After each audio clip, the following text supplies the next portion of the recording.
Bonjour tout le monde et bienvenue sur une nouvelle réponse. So today's question is, how did you get into teaching? And I was asked to answer in English and in French. So there you go. We're going to start with French and then English. Okay. So en français. Ça a commencé avec 3 ans en classe prépa. Donc j'ai passé 3 ans à étudier en classe prépa. La classe prépa, c'est un cursus de 2 ans normalement après le baccalauréat. Donc le baccalauréat, c'est l'équivalent français du A-level. Et c'est un cursus qui nous prépare aux grandes écoles. Les meilleurs élèves sont admis aux grandes écoles sur concours. Ici, ils disent sur dossier, mais moi, je l'ai fait sur concours. Et j'ai fait 3 ans au lieu de 2 parce que la première fois que j'ai passé le concours, à la fin de la 2e année, j'ai raté le concours. Donc j'ai recommencé et j'ai essayé le concours une 2e fois. Donc la 3e année, c'était mon 2e essai. Et j'ai encore raté. Et donc, je suis allée à l'université et j'ai fait une licence d'anglais à l'ULCO, Université du Littoral Côte d'Opale. Et j'ai fait cette licence en 1 an. Normalement, c'est 3 ans, mais comme j'avais déjà fait 3 ans en classe prépa avec une spécialité anglais, on m'a laissé faire une licence à l'ULCO en 1 an. Ok. Ensuite, j'ai passé 2 ans comme assistante de français dans une école que vous connaissez peut-être qui s'appelle Millfield School dans le Somerset. Et la 2e année où j'étais à Millfield, j'ai postulé à 2 organismes de formation enseignante. Donc j'ai posé ma candidature pour avoir une place dans des formations enseignantes. Les 2 organismes ont dit oui, donc ça c'était un succès. Et j'ai choisi d'aller dans le sud du Devon pour me former en tant que prof. Vers la fin de ma formation, j'ai ensuite postulé à un poste, à un job dans mon collège actuel. Et donc, puisque c'est mon collège actuel, ça veut dire que j'ai eu le poste, donc j'ai obtenu le travail que je voulais. Et donc, je suis contente. Et donc voilà, c'est comme ça que je suis devenue prof. So in English then, it all started with 3 years that I spent in classe préparatoire. And so here you have a little box that explains it. This is copied from the website Word Reference, which is the dictionary online I use most of the time. It provides you with pronunciation guidance, it has conjugation tables, it has examples of words in context. If you hover over certain terms, it can give you extra information. And like here, if you have a cultural aspect that doesn't exist in your own country, it explains it to you. So you can see here, the French classes préparatoires are an intensive 2-year post-baccalaureate course designed to prepare the best students for entering the grandes écoles. So baccalaureate is French for A-level. After your A-level, you can go to the school, spend 2 years prepping, and at the end of your 2nd year, you sit an exam, which is basically a concours, so it's competitive. You need to be the best to get into the grandes écoles.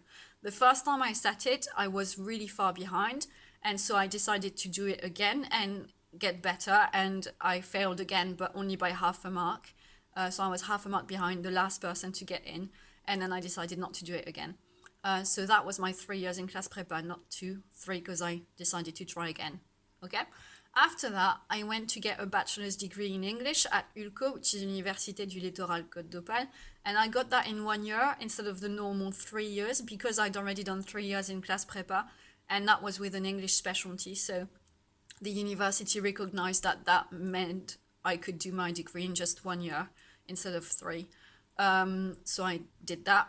Then I went to work for 2 years as a foreign language assistant at Millfield School in Somerset. So I was obviously doing French there. And I didn't say that in the French section, but I lived in a house that we shared with lots of other foreign language assistants. So it was brilliant because for 2 years I lived with people from all over the world, hearing various languages. It was really cool. During my 2nd year at Millfield, I applied for teacher training and I applied to 2 different providers to try and get more chances of success. And I got successful for both, so I ended up having to choose between the 2, and I chose to go to South Devon to train as a teacher.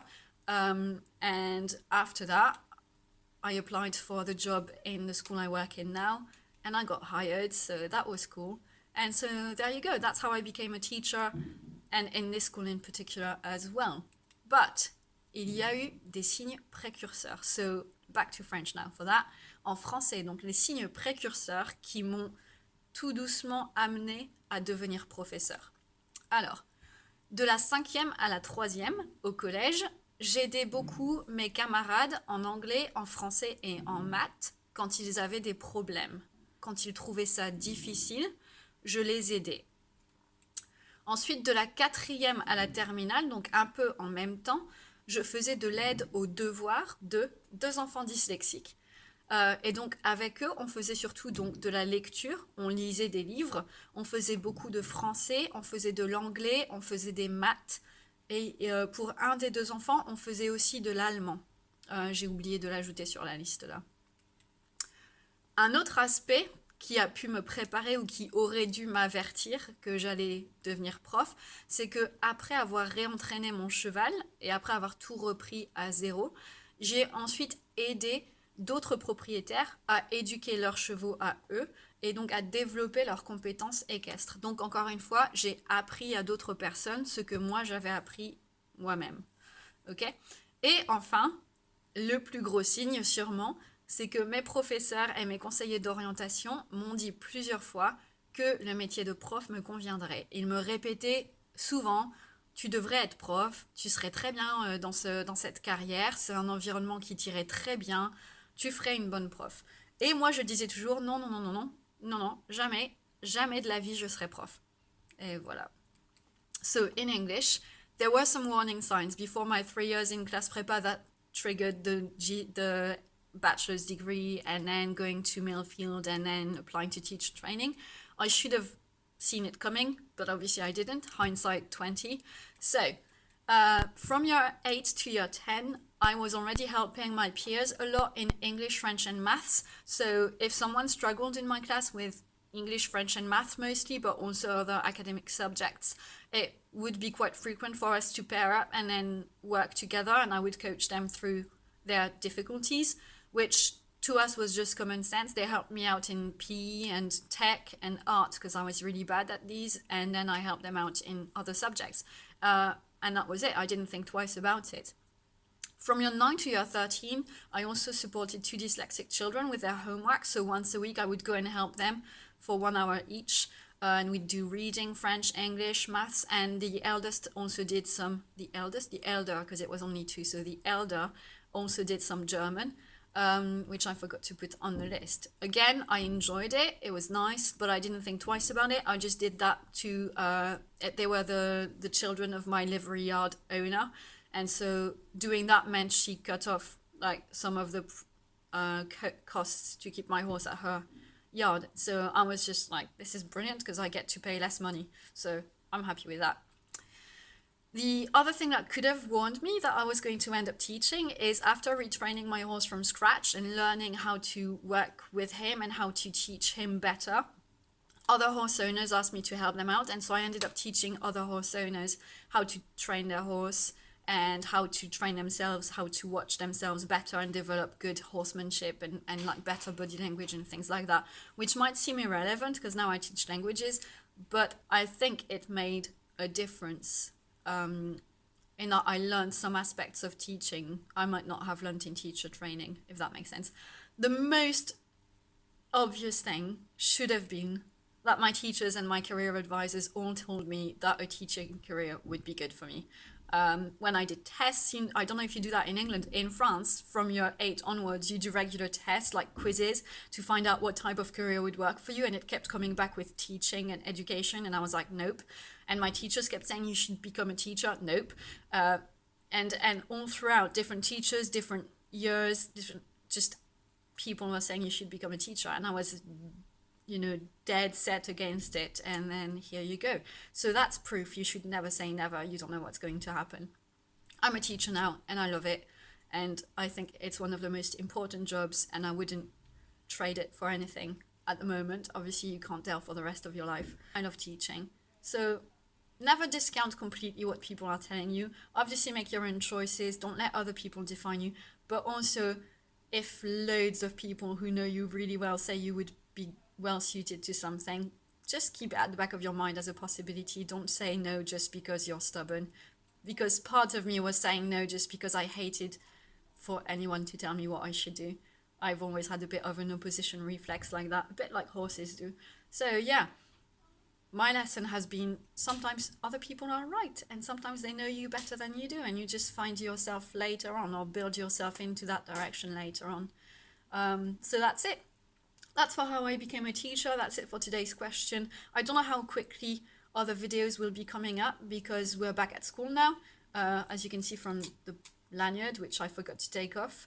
And so that means obviously I'm back to regular teaching hours and marking and parents' evening and things.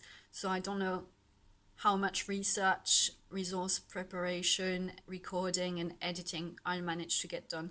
Do carry on making suggestions and putting questions in the comments. I still have quite a lot of questions that I need to look at and answer, some requiring research and some not. So just keep them coming, and hopefully I'll get to them eventually. So yeah, thanks for watching. Let me know what you thought down below. Like if you like this, if you like the format with French answer first and then English answers and some of the keywords up, let me know.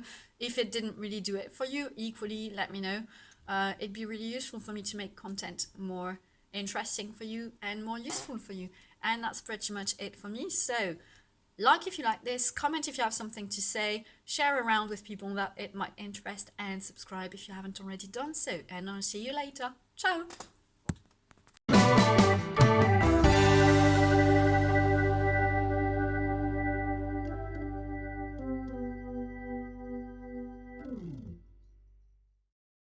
Haha! Just done ages and it hasn't recorded anything. Let's do this again. Bah! Et j'ai raté mon coup. Faut qu'on recommence encore une fois. Stop! Can I just exit? Thank you. Ah, humbug.